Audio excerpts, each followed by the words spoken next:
मनुष्य इस शरीर रूपी पिंजरे के अंदर बंधे हुए हैं और वेद के अंदर इस पिंजरे को मांस का पिंजरा बताया गया है। और जैसे पक्षी पिंजरे से उड़ जाते हैं, इसी प्रकार से मनुष्य जीव भी मरण समय में इस मांस के पिंजरे से उड़ जाते हैं। ये पिंजरा प्रकृति का भी बना हुआ है। तो इस प्रकृति के पिंजरे में या मांस के पिंजरे में जीवात्मा बद्ध क्यों होता है? वेद के अंदर उसका कारण बताया गया है, पाप कर्म।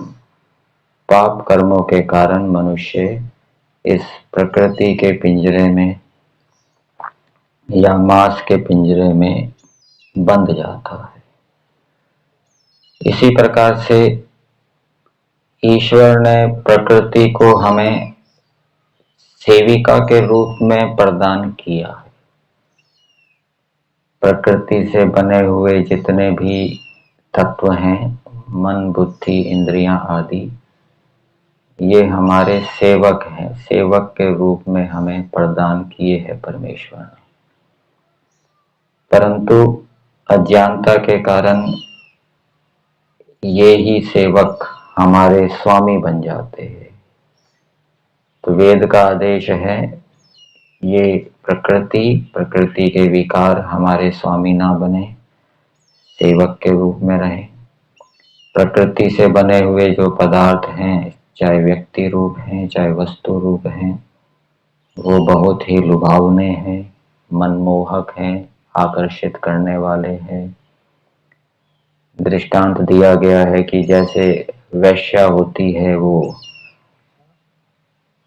नानाविध रूपों से मनुष्य को अपने ओर आकर्षित करती है, इसी प्रकार से ये प्रकृति के विकार मनुष्यों को अपनी ओर आकर्षित करते हैं। और जो वेद विद्या से रहित होते हैं, वेद के अनुकूल आचरण करने वाले नहीं होते, वो इस प्रकृति के विकार के जाल में फंस जाते हैं। तो हम इस शरीर रूपी पिंजरे से मुक्त हों, जो ईश्वर ने हमें साधन दिए हैं वो हमारे स्वामी ना हो जाएं, प्रकृति के पदार्थ हमें आकर्षित ना करें। इसके लिए हमें वेद के अनुकूल चलना पड़ेगा। वेद की जो आज्ञाएं हैं उसका पालन करना पड़ेगा। तो वेद के अनुकूल चलने से हमें वो शक्ति प्राप्त होगी, वो सामर्थ्य प्राप्त होगा कि हम इस पिंजरे से छूट सकेंगे और ईश्वर प्रदत्त साधनों को हम सेवक के रूप में उपयोग कर सकेंगे।